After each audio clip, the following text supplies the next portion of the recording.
Hello there and welcome back.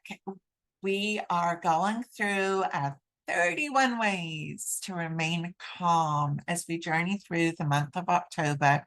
This series, though, can be used anytime you need it because, as we know, breast cancer is not just a 1 month deal, it's a 365-day a year impact on our life. If we haven't yet met, my name is Karin Del Maestro. I'm your health, transformation, and calmness coach. I'm also a breast cancer and BRCA2 thriver. And so I know very intimately through my own journey and through my coaching, as I specialize in working with breast cancer survivors after treatment has ended, after that feeling that the rug has been pulled out from under you. I have a clear idea of what you may be going through. I don't want to assume that I know exactly because we're all a little different, right? But today we're talking about setting boundaries. Something that you might have a hard time with, right? Do you have a hard time saying no, even perhaps if your plate is piled high? You ever wondered why we do that? You might have feelings that you don't want to let people down, or that you should be able to do it all.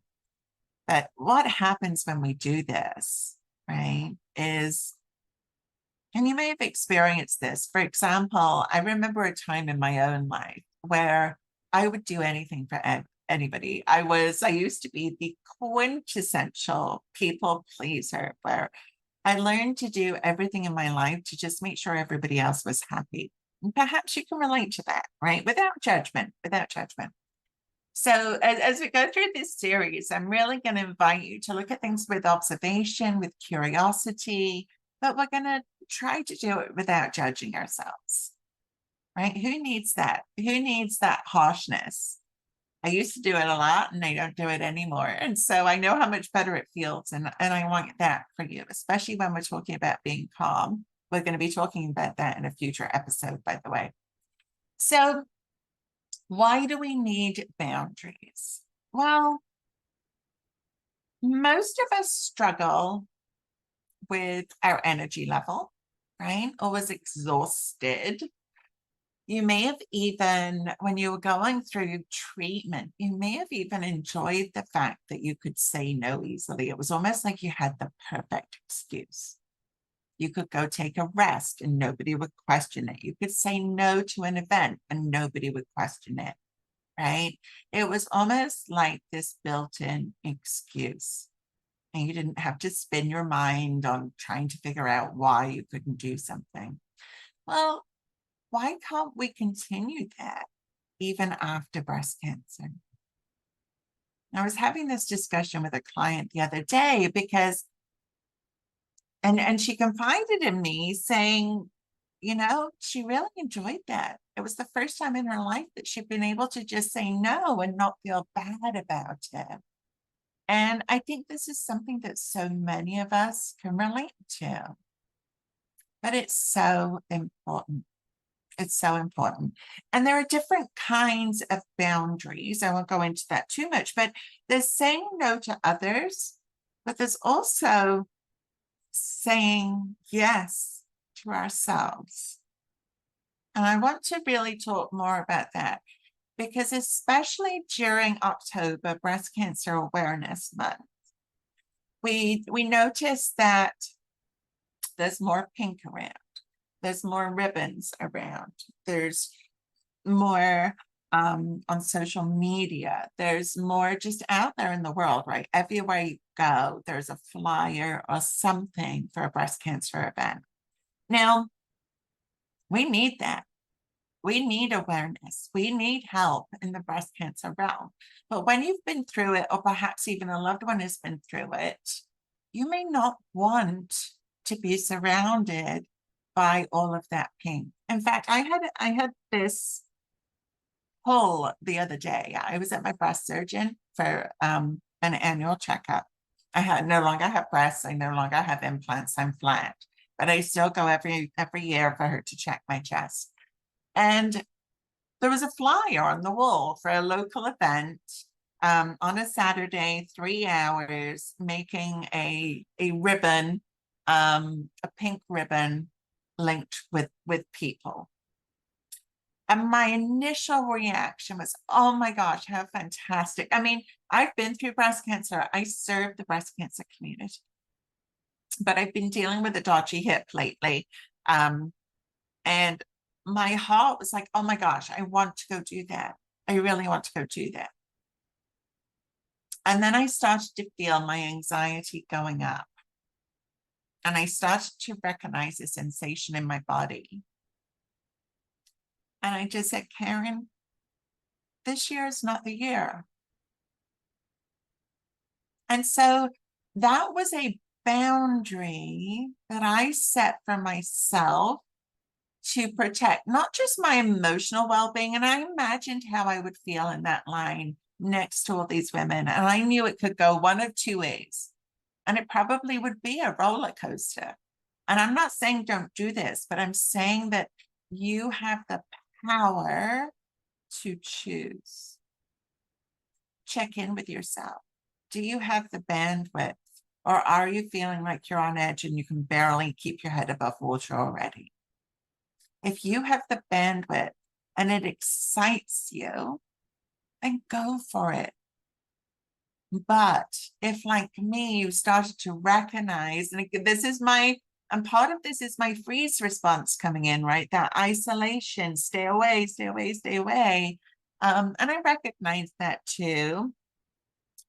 But I just knew that 3 hours standing was not going to work for my hip right now. I mean, I'm being honest with you. And so I said, not this year. That was me setting a boundary.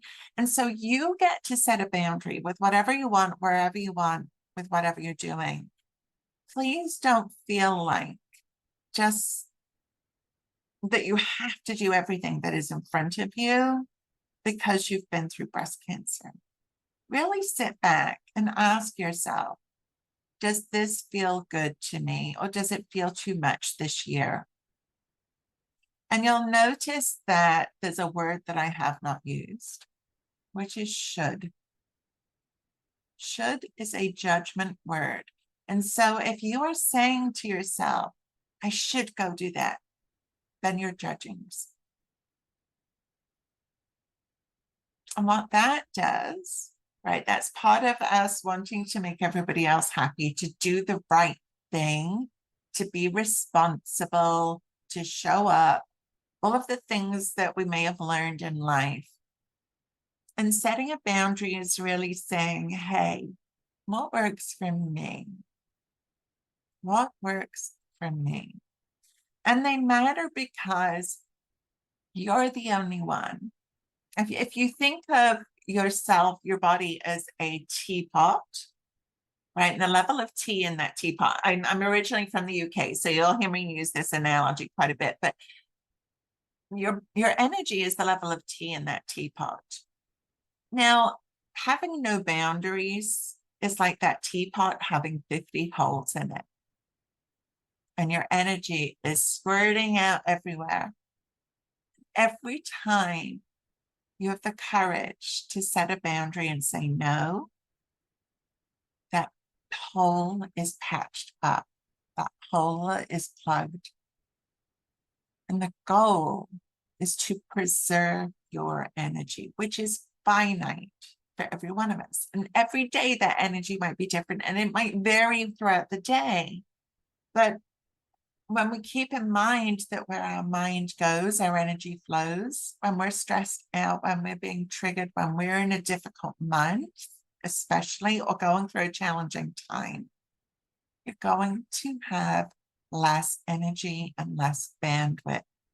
That's the time when you get to set more boundaries. Okay, so make it easy for yourself and come up with a couple of phrases that feel organic to you. Are people going to push back? Possibly. Possibly. Right? I'm going to be honest about that. Nobody likes when you say no to them, except me. I'm weird. I celebrate when a woman says no, because I know she's setting a boundary. It doesn't mean anything about me. It's her setting her boundary. And so just saying something like, you know what, I'm not feeling up to it. Or just no, Keeping it short, keeping it simple, not feeling the need to over-explain it is how you are going to stay calm, right? And the goal is to stay calm, setting boundaries, which is something we cover in depth in Thrivership School, my flagship group coaching program. But it is a game changer when you learn to comfortably say no and not feel guilty about it, right? Just like you didn't when you were going through treatment. But you get to feel that same way now. You still get to say no. Just check in with yourself and say, it's not for me right now. And that's okay. Just like I did with that event. It's okay. It doesn't mean anything about me. It doesn't make me a bad person or a bad coach or somebody who's not serving the breast cancer community because I'm showing up in other ways during this month, this being one of them. And I just said, I don't have the bandwidth, and that's okay. You don't have to be everywhere. You don't have to be everything to everybody. Okay, so I hope that that makes sense to you.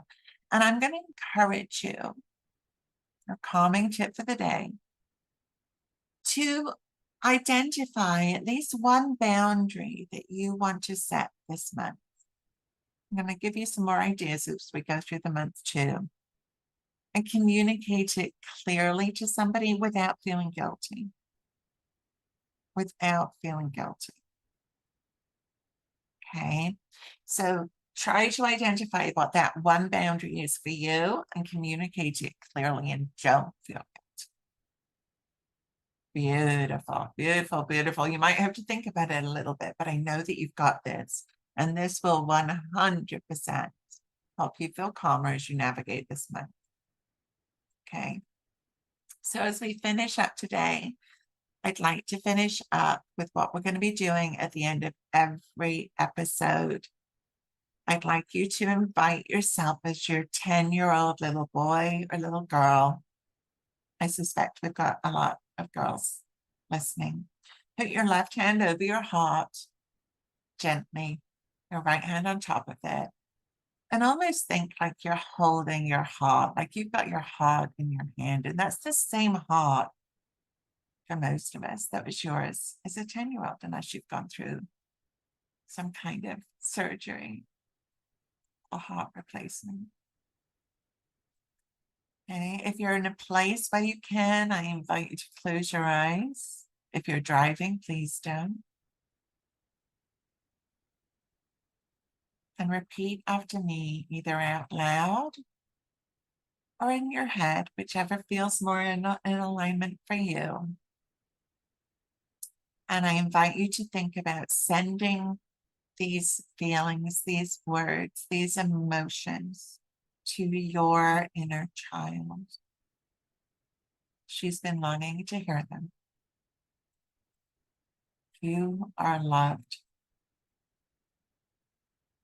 You are safe. I've got you. I love you.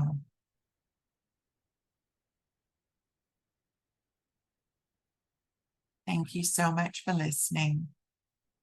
And I will see you tomorrow.